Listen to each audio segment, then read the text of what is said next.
Students को मेरा नमस्कार। I Animesh Dabral welcome you all to SF classes and I hope you are all doing great. तो चलिए, ये है हमारी रेल नंबर्स की 4th क्लास और इस क्लास में हम करने वाले हैं एक्सरसाइज 1.2 के बचे हुए क्वेश्चंस। तो शुरू करते हैं हमारी एक्सरसाइज 1.2 के क्वेश्चंस को। तो हमारा क्वेश्चन नंबर 2 के रह रहा है, हमें क्या करना है, एचसीएफ और एलसीएम फाइंड करना है और हमें relation LCM into HCF is equals to product of two numbers को हमें वेरीफाई करना है। तो चलिए कैसे करना है ये देखते हैं। तो यहाँ पे पहला नंबर है 26 एंड 91। तो देखते हैं 26 और 91 के बीच का वो। तो देखिए सबसे पहले क्या करेंगे, 26 का वो निकालेंगे। 26 तो 2 टाइम्स से कैसे जाएगा, 13 और 13 से, और 13 1 जा 13। तो 26 का जो हमारा वो आ गया है वो है 2 इंटू 13। फिर 91 का देखते हैं। 91 जाएगा हमारा पहले 7 से 13 टाइम्स, फिर जाएगा 13 से 1 टाइम्स। तो यहाँ पे 91 का आ जाएगा आपके पास 7 इंटू 13। ठीक है। तो अगर इसका हम एचसीएफ देखेंगे तो आपको साफ साफ दिखाई दे रहा होगा, एक ही फैक्टर इसमें कॉमन है और वो फैक्टर कौन सा है, 13 और 13। तो यहाँ पे हो जाएगा हमारा 13। ठीक है, तो ये चीज हो गई। उसके बाद देखते हैं आगे। फिर क्या करना है, आपको एलसीएम निकालना है। एलसीएम हम जो हमारा LCM into HCF is equals to the product of two numbers है, उससे हम नहीं कर सकते, क्योंकि क्या है, अभी इस क्वेश्चन में उन्होंने दे रखा है कि उस फॉर्मूले को हमें वेरीफाई करवाना है। तो पहले हम एलसीएम को यहीं से निकालेंगे। तो एलसीएम कैसे निकालते हैं, आप सारे फैक्टर्स में देखते हैं कि हाईएस्ट पावर दोनों ही नंबर्स में क्या क्या है। तो 2 की हाईएस्ट पावर 1 दिखाई दे रही है आपको, तो 2 की हाईएस्ट पावर 1। 13 की हाईएस्ट पावर भी आपको 1 ही दिखाई दे रही होगी और 7 की भी 1 ही दिखाई दे रही होगी। ठीक है, तो यहाँ से आपको मिलता है 7 13 जा 91, 91 2 जा कितना हो जाएगा 182। तो एलसीएम आपका ये आ चुका है। अब देखते हैं, अब हमें क्या वेरीफाई करना है। एलसीएम इनटू एचसीएफ तो पहले निकाल लेते हैं। तो ये क्या होगा, एलसीएम इनटू एचसीएफ आपका 13 इंटू क्या हो जाएगा 182। तो जब ये मल्टीप्लाई करेंगे तो देखते हैं क्या आता है, आएगा 6 4 2 5 इंटू 281। अब इसको ऐड करेंगे तो 6 6 और 13 और 2। ठीक है, तो इसका आंसर आ चुका है 2366। ठीक है, अब देखते हैं जो दोनों नंबर्स का प्रोडक्ट है वो कितना आ रहा है। तो दोनों नंबर्स कौन से, a into B is equal to क्या है 26 इंटू 91। तो यहाँ भी देख लेते हैं 26 इंटू 91 कितना हो सकता है। तो ये आएगा 654 इंटू 2 और 18। यहाँ पे हो जाएगा 6 6 और फिर से 3 1 2। तो यहाँ पे भी ये आंसर आ रहा है 2366। ठीक है, तो आपको दिखाई दे रहा होगा कि जो हमारा ये वाला नंबर भी है, ये भी क्या आ रहा है, इन दोनों का प्रोडक्ट भी 2366 आ रहा है और एलसीएम और एचसीएफ का प्रोडक्ट भी 2366 आ रहा है। तो यहाँ से ये वेरीफाई हो जाता है। तो हम यहाँ बोलेंगे LCM into HCF is equal to है a इंटू बी, और इसे लिख देना हेंस वेरीफाइड। ठीक है, तो चलिए ये आप नोट कर दीजिए। उसके बाद मैं नेक्स्ट वाला पार्ट इसका करता हूँ। नेक्स्ट वाले पार्ट में दो नंबर्स हैं 5 10, सेकेंड पार्ट, एंड 92। तो चलिए इन दोनों का भी एलसीएम और एचसीएफ निकालते हैं। पहले 5 10 का वो निकालेंगे। तो 2 2 जा 4 2 5 जा 10 एंड 2 5 जा 10। तो 5 5 जा 5 1 जा एंड देन 3 17 जा 71 जा। तो आपका इसका प्राइम फैक्टराइजेशन ये आ चुका है। तो यहाँ पे आप क्या करेंगे, इस नंबर को क्या लिख देंगे, 5 10 is equals to 2 into 3 into 5 into 17। ठीक है, अब 92 बचता है। तो 92 को भी देख लेते हैं। तो 92 को 2 से ही डिवाइड करेंगे। 2 4 जा 8, 2 6 जा 12, 2 2 जा 2 3 जा एंड 23 1 जा, क्योंकि 23 भी एक क्या है, प्राइम नंबर है। ठीक है, तो चलिए देखते हैं फिर आगे। इसको हम लिखेंगे ऐसे 92 इज इक्वल्स टू 2 इंटू 23। तो अब एलसीएम एचसीएफ देखते हैं इसमें क्या है। एचसीएफ आपको सिर्फ 2 और 2 ही दिखाई दे रहा होगा, तो इसका मतलब है इसका एचसीएफ है हमारा 2। ठीक है, फिर एलसीएम देखेंगे। एलसीएम में क्या करते हैं, दोबारा सारे फैक्टर्स की हाईएस्ट पावर देखते हैं दोनों में से किसके पास है, वही हम वहां पे लिखते हैं। तो 2 की हाईएस्ट पावर यहाँ पे 2 है, तो 2 इंटू 2 यहाँ आ जाएगा। फिर 3 की हाईएस्ट पावर 3 ही है, फिर 5 की हाईएस्ट पावर 5 ही है, और 17 की भी हाईएस्ट पावर 17, और 23 की भी हाईएस्ट पावर 23। तो ये नंबर बन चुका है। तो देखिए 5 2 10 हो जाएगा, एक तो 10 अलग हो गया, 2 3 6 हो जाएगा, ठीक है। 6 23 से कितना हो जाएगा, 6 3 18, 1 6 2 12 13, 138 को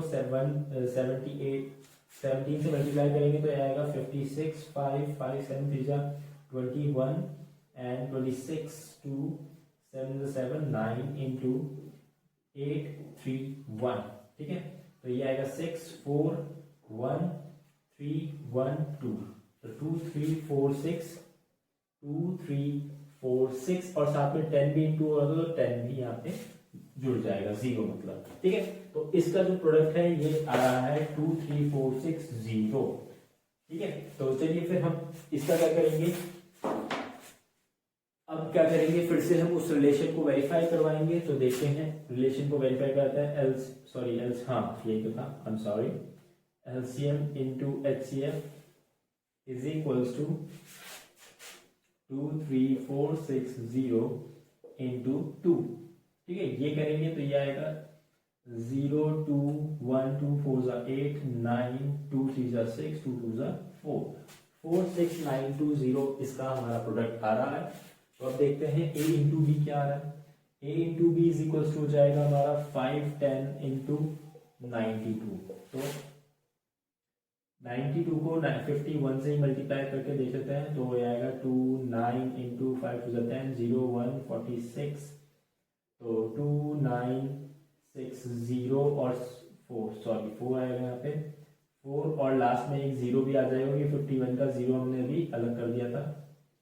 तो देखिए यहाँ पे भी क्या हो रहा है, आपका रिलेशन वेरीफाई हो रहा है, ठीक है। तो कोई प्रॉब्लम नहीं होनी चाहिए, तो आप इस क्वेश्चन को भी नोट कर लीजिएगा, और उसके बाद मैं आगे बढ़ता हूँ, ठीक है। तो चलिए हमारा थर्ड पार्ट क्या बोल रहा है, थर्ड पार्ट है हमारा 3 3 6 एंड 54।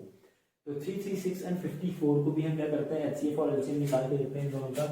तो पहले क्या करेंगे, 3 3 6 का एलसीएम निकालेंगे, तो क्या आएगा 2 1 2 6 2 8 2 8 2 4 2 4 2 2 2 2 2 1 3 7 7 1। तो यहाँ पे आ गया है 3 3 6 का factors 2 into 2 into 2 into 2 into 3 into 7, ठीक है। उसके बाद 54 का देखेंगे अगर, तो क्या आएगा 2 2 2 7 3 3 3 9 सॉरी 3 3 3 1। तो ये भी ऐसा आ गया है 54 is equals to 2 into 3 into 3 into 3, ठीक है। तो ये आ गया हमारे इनके प्राइम फैक्टर्स, ठीक है। आई होप आपको प्राइम फैक्टराइजेशन करना बहुत अच्छे से आ गया होगा, और साथ ही साथ हमारा जो एचसीएफ और एलसीएम निकालना है वो भी आ गया होगा। तो आप क्या कीजिए, वीडियो पॉज करके पहले इनके एलसीएम और एचसीएफ निकालिए, उसके बाद मेरा आंसर देखिएगा, ठीक है। तो एचसीएफ अगर देखेंगे तो हमारा क्या होता है, यहाँ पे क्या होगा, जो जो कॉमन नंबर्स हैं वो आ जाएंगे, तो 2 2 कॉमन, 3 3 कॉमन, तो ये हो जाएगा 2 इंटू 3 जो कि है 6। तो हमारा एचसीएफ आ चुका है 6। तो आई होप आपका भी यही आया होगा। तो एलसीएम देखते हैं, एलसीएम क्या आ रहा है। एलसीएम में क्या होगा, जितने भी नंबर्स हैं फैक्टर्स हैं उनकी हाईएस्ट पावर को देखा जाएगा। तो यहाँ पे हाईएस्ट पावर 2 की है 4, तो यहाँ पे आ जाएगी इसकी हाईएस्ट पावर 2 इंटू 2 इंटू 2। फिर 3 की हाईएस्ट पावर देखें तो 3 की हाईएस्ट पावर 3, तो 3 इंटू 3 इंटू 3। फिर 7 की हाईएस्ट पावर 1 है, तो 7 सिर्फ एक बार। तो यहाँ देखें अगर, तो 2 3 6 2 3 6 2 3 6, तो 3 6, तो 6 की पावर 3 होता है 216, ठीक है। 216 होता है, और 216 को हम क्या करते हैं, ये एक 2 बचा था, ये 7 से मल्टीप्लाई करके 14 से उसे मल्टीप्लाई करते हैं। तो देखेंगे क्या आएगा, तो 4 2 4 6 24, 2 4 2 1 4 6 4 2 8 इंटू 6 1 2, ठीक है। तो यहाँ पे देखते हैं ऐड करके क्या आएगा, 4 2 1 0 1 3, तो 3024 इज इक्वल्स टू 3024। 4। तो ये हमारा क्या आया है, एलसीएम आया है, एचसीएफ हमारा 6 आया है। तो अब क्या करेंगे, हम एलसीएम इंटू एचसीएफ का प्रोडक्ट देखेंगे और हमारे जो नंबर्स हैं उनका प्रोडक्ट देखेंगे। अगर ये इक्वल आ रहा है तो हमारा रिलेशन वेरीफाई हो जाएगा। ठीक है, तो ये रिलेशन आपका किस काम में आता है कि आपको अगर चेक करना है कि आपका जो एचसीएफ और एलसीएम आया है वो सही आया है कि नहीं आया है, तो आप ये यूज कर सकते हैं सिर्फ दो नंबर्स के लिए। ठीक है, तो दो नंबर्स के लिए अगर एचसीएफ और एलसीएम निकाला आपने और आपको चेक करना है कि ये सही है कि नहीं है, तो प्रोडक्ट ऑफ द नंबर्स और एलसीएम और एचसीएफ का प्रोडक्ट देखना। अगर दोनों इक्वल आ रहे हैं तब तो वो सही होगा, अगर नहीं आ रहे हैं तो कुछ ना कुछ क्या हुआ है, कैलकुलेशन में कुछ गड़बड़ हुई है। ठीक है, तो यहाँ पे देखते हैं 3024 को अगर हम 6 से मल्टीप्लाई करेंगे तो क्या आता है, तो 6 4 24, 2 6 2 12, 14 1, तो ये हो जाएगा 6 3 18, 18144। ठीक है, तो a इंटू बी देखते हैं हम, तो ये आएगा 336 इंटू 54। ठीक है, तो ये देखते हैं कितना आएगा, 336 इंटू 54 होगा 4 6 24, 4 2 4 12, 14 1 4 12, 13 इंटू 5 6 30, 0 5 6 15, 18 1 16। ये आ जाएगा 4 4 1 1, तो 8 1, तो ये भी आ रहा है 18144। ठीक है, तो ये भी क्या हो रहा है, रिलेशन आपका वेरीफाई हो रहा है, तो इसमें आपको कोई प्रॉब्लम नहीं होनी चाहिए। तो चलिए ये भी आप क्वेश्चन नोट कर लीजिए, उसके बाद हम नेक्स्ट वाले क्वेश्चन में आते हैं, क्वेश्चन नंबर 3। ठीक है, चलिए देखते हैं अब क्या करना है हमें। हम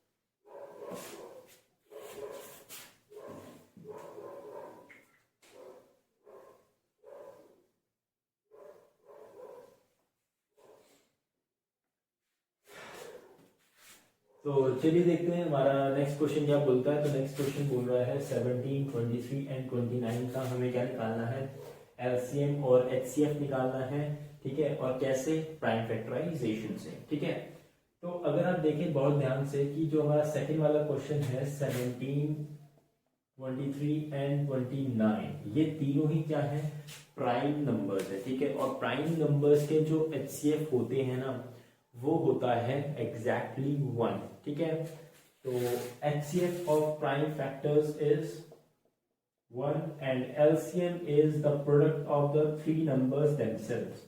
ठीक है, तो 17 इंटू 23 इंटू 29 आपका क्या हो जाएगा, LCM हो जाएगा। और तीसरी बात याद रखने की ये है कि जो हमारा LCM into HCF is equals to A into B होता है वो हमारा इसमें वेरीफाई नहीं हो पाएगा। वो जो फॉर्मूला है वो सिर्फ दो नंबर्स के लिए ही वैलिड है। ठीक है, तो चलिए इस पे भी मल्टीप्लाई करके देख लेते हैं। तो 23 इंटू 17 हो जाएगा हमारा 1 2 14, तो 16 इंटू 3 2 193, तो 391, और इसको हमें 29 से मल्टीप्लाई करना है, तो 9 1 9 1 8 9 3 27, तो 35 इंटू 2 18 1 2 0 6 7। ठीक है, 9 3 13 और 1 11, तो 1 3 1 1 3 3 9। तो इसका एलसीएम, इन तीनों नंबर्स का एलसीएम क्या है हमारा 11339। ठीक है, तो एचसीएफ निकालना प्राइम नंबर्स का बहुत इजी है, सिर्फ 1 ही उसका एचसीएफ होगा क्योंकि एक 1 ही ऐसा नंबर है कॉमनली तीनों को डिवाइड करना होगा। तो आई होप ये आप कर लेंगे। फिर नेक्स्ट क्वेश्चन देखते हैं।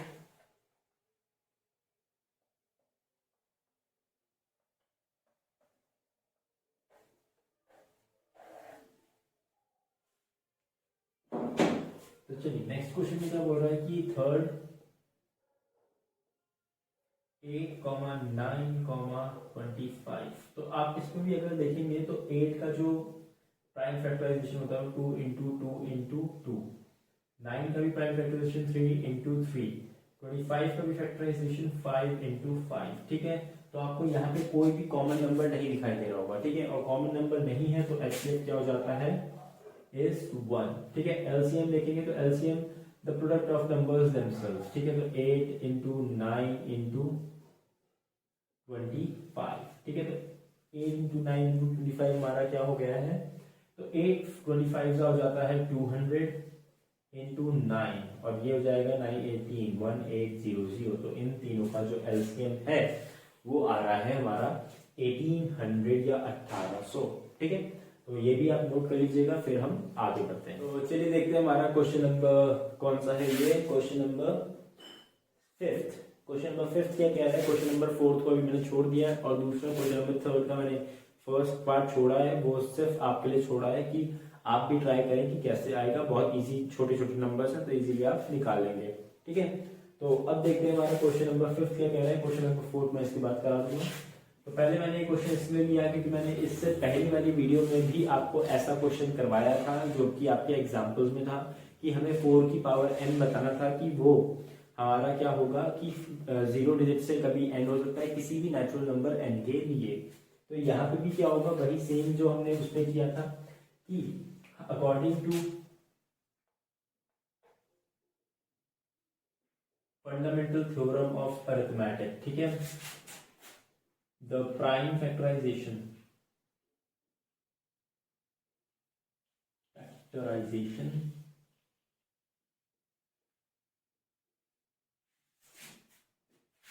of a number is unique, ठीक है, ठीक है ना। ये इससे हमें पता चलता है कि किसी भी नंबर में जो प्राइम फैक्टराइजेशन होगा unique, and a number to end with 0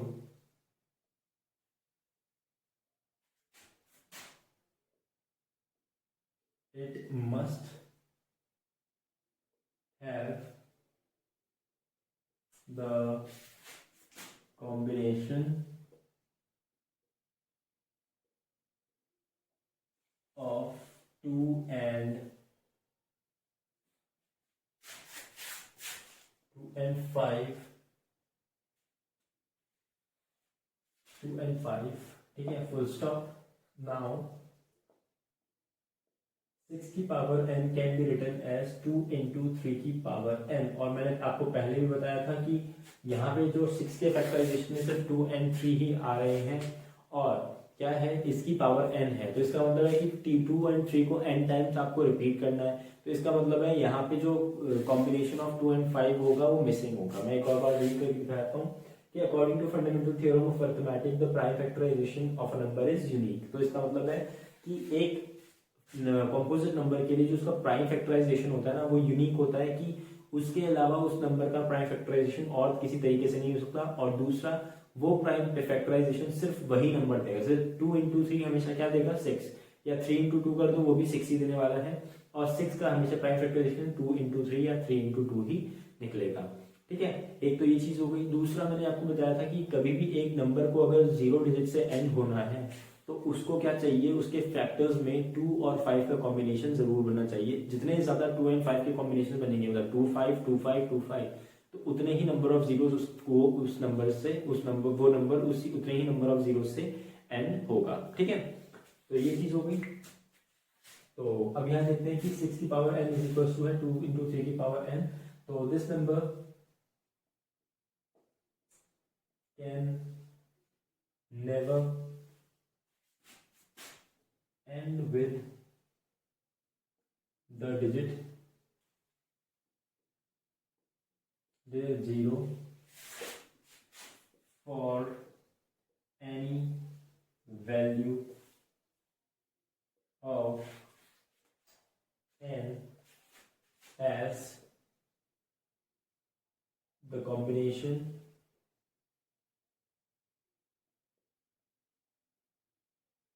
combination में लिखते हैं। यहाँ पे सिर्फ हमारा 5 ही मिसिंग है, इसलिए मैं लिखूंगा यहाँ पे as the number 5 is missing in its factors, ठीक है। ये हमारा पूरा आंसर हो चुका है। तो ये आप आंसर नोट कर सकते हैं। अगर आपने पहले वाला 4th जो मैंने एग्जाम्पल नंबर जो भी था वो जिसपे था 4 की पावर n वाला क्वेश्चन था जो जिसमें मैंने आपको आंसर लिखवाया था। अगर वो लिखा हुआ है तो वैसे ही आप लैंग्वेज लिख लीजिएगा, वरना अगर आपने नहीं लिखा है तो आप ये भी कर सकते हैं। ठीक है, चलिए हम आप ये नोट कर लीजिए, हम आगे बढ़ते हैं। तो चलिए क्वेश्चन नंबर 4 में वो हमें क्या बोल रहा है वो देखते हैं कि given that HCF of 305 and 657 is equals to 9, then find the LCM of 306 and 657. So now in this question you don't have to use the method of prime factorization because this question is specifically made for the relation LCM into HCF is equals to A into B. So now you will use the relation LCM into HCF is equals to A into B. So here A and B are 306 and 657 and the HCF of these number is also given, that is 9, and you'll have to find the LCM. तो it's quite simple. तो देख लेते हैं कैसे होगा। तो हम लिखेंगे LCM into HCF is equals to होता है हमारा relation A into B. So now we'll put the values of A, B and HCF, then we'll find out the LCM of the numbers. LCM into हो जाएगा 9 is equals to 306 into 657. So after that you will cross multiply this to the RHS, then we will see that 306 into 657 will be divided by 9. Now you can divide either of the numbers with 9 because 9 both the numbers are divisible by 9 because 9 is the HCF of both the numbers. ठीक है, तो चलिए यहाँ पे अगर हम इसको divide करेंगे तो 9 3 ज़ा 27, 3 बचेगा तो 9 4 ज़ा 36। तो यहाँ पे आ रहा है हमारा 34 इंटू 657। तो 657 को जब हम 34 से मल्टीप्लाई करेंगे तो आएगा 8 2 2 4 6 ज़ा 24 26 इंटू 3 7 are 21, 2 3 5 are 15, 16 17, 1 3 6 are 18 19। ठीक है, ये आ गया। तो यहाँ पे 8 3 13 1 12 1 and 2, तो ये आ जाएगा आपका आंसर ये 2 2 3 3 8। ठीक है, तो एलसीएम इन दोनों नंबर का क्या है 2 2 3 3 8। तो आप एक बार क्रॉस चेक कर लीजिएगा क्योंकि कभी कभार होता है यहाँ पे बोर्ड पे करते करते मुझे पता नहीं चलता कि कैलकुलेशन कभी गलत भी हो जाती है। ठीक है, तो आप भी चेक करते रहिए साथ साथ। ठीक है, तो ये भी नोट कर लीजिए, फिर हम आगे बढ़ते हैं। तो चलिए हमारा क्वेश्चन नंबर 7 क्या बोल रहा है, क्वेश्चन नंबर 7 ही है ना, मैं भूल जाता हूँ, question number 6 I am sorry. ठीक है, तो चलिए देखते हैं हमारा क्वेश्चन नंबर 7 हमें क्या बोलता है। ये बोल रहा है कि explain why 7 into 11 into 13 plus 13 and 7 into 6 into 5 into 4 into 3 into 2 into 1 plus 5 are composite numbers. तो मैंने आपको ये पहले भी बताया होगा कि अगर आपको किसी भी नंबर को अगर प्रूफ करना है कि वो कॉम्पोजिट नंबर है तो आप उसको प्रूफ कर दीजिए कि वो दो different numbers other than itself and 1 वो दो नंबर्स का प्रोडक्ट है। ठीक है, कोई भी एक एक्स्ट्रा नंबर आ जाए अगर तो वो इजीली हम बोल देंगे कि ये क्या हो रहा है कि एक तीसरे नंबर से भी डिवाइड हो रहा है खुद के और 1 के अलावा, तो इसीलिए ये क्या है कॉम्पोजिट नंबर है। ठीक है, तो ये करते हैं। तो यहाँ पे देखेंगे अगर आप क्या बच्चे यहाँ पे करते हैं क्या करेंगे 11 13 प्लस 13 को सॉल्व करना शुरू कर देंगे, बट ऐसा नहीं करना है। आपको क्या करना है यहाँ पे जैसे ही हम इस नंबर को पिक करेंगे तो आप देख सकते हैं यहाँ पे 13 और ये प्लस में 13 ये दोनों इस नंबर में कॉमन है। ठीक है, तो जैसे ही हम 13 यहाँ पे कॉमन लेंगे तो अंदर बचेगा 7 इंटू 11 प्लस यहाँ से 13 चला गया तो बचेगा सिर्फ क्या 1। तो देखिए ये यहाँ पे क्लियरली आपको दिख रहा है कि ये जो नंबर है ना ये 13 and multiplication of some other number दिखाई दे रहा है। जैसे 13 यहाँ पे जैसे एक अदर नंबर कॉमन आ गया इससे तो ये इजीली क्या हो जाता है हमारा एक कॉम्पोजिट नंबर बन जाता है। ठीक है, तो जैसे आपने देखा होगा प्राइम नंबर्स में 29 प्राइम नंबर ले लूं तो आप इसको ब्रेक करके इसमें से कुछ भी कॉमन नहीं ले सकते ऐसे। ठीक है, अगर मल्टीप्लिकेशन में आप वो करना चाहो तो नहीं हो पाएगा। ठीक है, प्रोडक्ट में तो इसीलिए आपका जो यहाँ पे ये नंबर है इसमें क्या हो रहा है 13 आपका कॉमन निकल रहा है, इसीलिए ये एक कॉम्पोजिट नंबर है। ठीक है, तो यहाँ पे लिख देना so this 13 is a factor of this number, that is why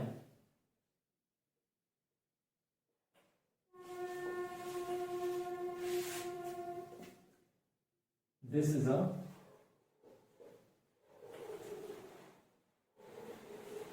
composite number.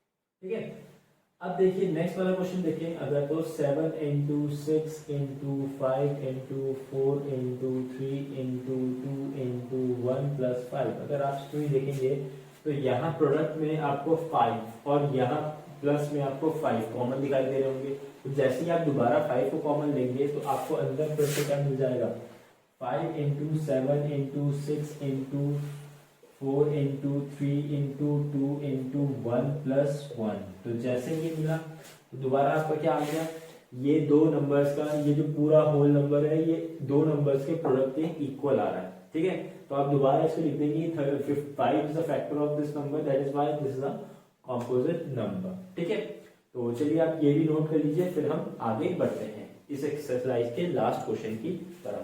ठीक है, तो चलिए देखते हैं हमारा क्वेश्चन नंबर 7 जो कि है हमारा एक्सरसाइज 7.2 का लास्ट क्वेश्चन, वो क्या बोल रहा है। ठीक है, तो बोल रहा है कि there is a circular path around the sports field, Sonia takes 18 minutes to drive one round of the field while Ravi takes 12 minutes for the same.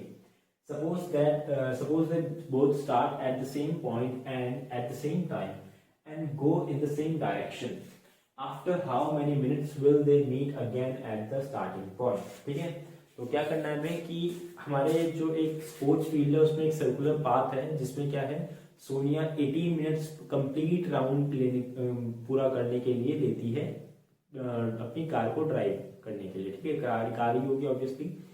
फिर उसने बोला कि एक रवि लड़का है जो क्या करता है 12 मिनट लेता है पूरे फील्ड के राउंड कंप्लीट एक राउंड कंप्लीट करने के लिए। ठीक है, अब वो बोल रहा है कि suppose they both start together, मतलब कि दोनों अगर साथ में शुरू होते हैं और एक ही पॉइंट से शुरू होते हैं। ठीक है, जैसे मान लीजिए ये सर्कुलर फील्ड है, ठीक है, और दोनों ने क्या किया, इसी पॉइंट से शुरू हुए और आगे बढ़ना शुरू कर दिया। ठीक है, तो बोल रहा है कि after how many minutes will they meet again at the starting point, मतलब कि अब वो राउंड लगाना शुरू करें और रुके ना, लगाते रहे। तो नेक्स्ट टाइम कब आएगा कि कितने मिनट बाद ऐसा होगा कि ये दोनों क्या हो, अगेन स्टार्टिंग पॉइंट पे दोबारा मिल जाए। ठीक है, तो ऐसे क्वेश्चंस को करने के लिए मैंने आपको बताया था कि जो चीजों को, जब आप दो चीजों को अलग अलग इक्वली हिस्से में डिवाइड करना होता है तब हम क्या करते हैं, उन दोनों चीजों के नंबर ऑफ चीजों का HCF निकालते हैं। ठीक है, बट जब भी आपको किसी भी दो चीजों का क्या करना है कि मीटिंग पॉइंट, कन्वर्जिंग पॉइंट निकालना होता है। ठीक है, तो तब आप क्या करते हैं, उन दोनों की टाइमिंग, उन दोनों का जो भी चीज गिवन है उसका LCM निकालते हैं। तो इसका रीजन क्या है, देखिए जब यहाँ से दोनों रवि और क्या होगा, दूसरी क्या है सोनिया, दोनों स्टार्ट होंगे तो क्या होगा, रवि पूरा कंप्लीट कर देगा 12 मिनट्स के अंदर, बट सोनिया कहाँ होगी तब तक, यहाँ कहीं होगी, क्योंकि उसे 6 मिनट्स और लगेंगे रवि से ज्यादा कंप्लीट करने में। फिर क्या होगा, जब तक सोनिया यहाँ पे कंप्लीट 18 मिनट्स के बाद पहुंचेगी, रवि क्या हो चुका होगा, आगे पहुंच चुका होगा हमारा 6 मिनट उससे। ठीक है, तो यहाँ पे 6 मिनट को लूज कर जाएगी सोनिया। फिर क्या होगा, धीरे धीरे रवि ऐसे ना आगे बढ़ता रहेगा, 6 मिनट्स तक उसके रवि और सोनिया के बीच में गैप आता रहेगा। और एक टाइम बाद ऐसा होगा कि जो रवि है ना पूरे उसको क्या कर लेगा कि एक लैप से आगे बढ़ जाएगा, जिससे क्या होगा, रवि और सोनिया दोबारा क्या होंगे, इसमें मीट कर जाएंगे। ठीक है, तो इसी रीजन की वजह से हम क्या करते हैं, उनका LCM लेते हैं, क्योंकि क्या होगा कि एक ऐसा मल्टीपल आएगा जिस टाइम क्या होगा, दोनों ही इक्वली इस पॉइंट पे खड़े हुए मिलेंगे, तो वो LCM से निकाला जाता है। ठीक है, तो अगर हम LCM निकालेंगे यहाँ पे 18 और 12 का, ठीक है, अभी यहाँ पे आपको HCF नहीं निकालना, तो डायरेक्टली आप कंबाइंड LCM कंबाइंड वो कर सकते हो, फैक्टराइजेशन। तो ये होगा 2 9 2 6 2 3 ये 9 ही रह जाएगा, और 3 1 और 3 1 तो LCM देखेंगे अगर, तो LCM क्लियरली आ जाएगा 2 2 4 इंटू 3 3 9, ये आ जाएगा 4 9 36, तो 36 मिनट्स बाद ये क्या हो गए, दोनों दोबारा स्टार्टिंग पॉइंट पे आपका मीट करेंगे। तो चलिए यहाँ पे आपकी क्या होती है, एक्सरसाइज 1.2 पूरी कंप्लीट होती है। इसके बाद हम फर्दर और भी कॉन्सेप्ट्स देखेंगे, जैसे कि अभी आगे कॉन्सेप्ट्स आने वाले हैं कि हम रूट 2, रूट 3, रूट 5 को इररेशनल कैसे प्रूफ करते हैं, ठीक है। उसके बाद आने वाला है कि कोई भी जो हमारा वो है फ्रैक्शन है, ठीक है, फ्रैक्शन को हम कैसे पता लगा सकते हैं कि ये फ्रैक्शन टर्मिनेटिंग होने वाला है या नॉन टर्मिनेटिंग होने वाला है। जैसे फ्रैक्शन दिया रहता है, जैसे पाई आपका 22/7, आपको पता है ना कि पाई एक इररेशनल नंबर है, बट पाई की वैल्यू 22/7 आ रही है। तो ऐसा कैसे है, मैंने आपको ये बताया था कि जो इररेशनल नंबर्स होते हैं वो कभी भी क्या हो सकते हैं, फ्रैक्शन फॉर्म में p/q वाली फॉर्म में नहीं लिखे जा सकते। बट पाई आपने देखा है कि पाई एक हम बोलते हैं इररेशनल नंबर है, और साथ ही साथ उसकी वैल्यू 22/7 भी लिख सकते हैं। तो ये आपको जानना बहुत जरूरी है कि जो हमारी पाई की वैल्यू 22/7 आती है ना, वो एक अप्रोक्सीमेटेड वैल्यू है, ठीक है, वो एग्जैक्ट वैल्यू हमारे पाई की नहीं है। अगर आप एग्जैक्ट वैल्यू ऑफ पाई देखेंगे तो वो एक इररेशनल नंबर मिलेगा, और उसी इररेशनल नंबर को जब हम अप्रोक्सीमेशन कर देते हैं उसका, तो 22/7 उसकी वैल्यू आती है, ठीक है। तो अभी फिर क्या करेंगे, इसके बाद फिर हम देखेंगे कि जो भी हमारे फ्रैक्शन होते हैं उनका जो डेसिमल आता है वो टर्मिनेटिंग और नॉन टर्मिनेटिंग कैसे पहचाना जाता है। फिर कुछ कॉन्सेप्ट्स हैं जो कि आपके एनसीईआरटी में गिवन नहीं है, बट वो आपके एग्जाम्स में आते हैं, क्योंकि सीबीएसई उनको प्रेफर करता है उन टॉपिक्स को, इसीलिए वो टॉपिक भी हम क्या करेंगे, क्लासेस में कवर करने वाले हैं। चलिए, तो आज के लिए इतना ही। थैंक यू सो मच, मिलते हैं अगली क्लास में।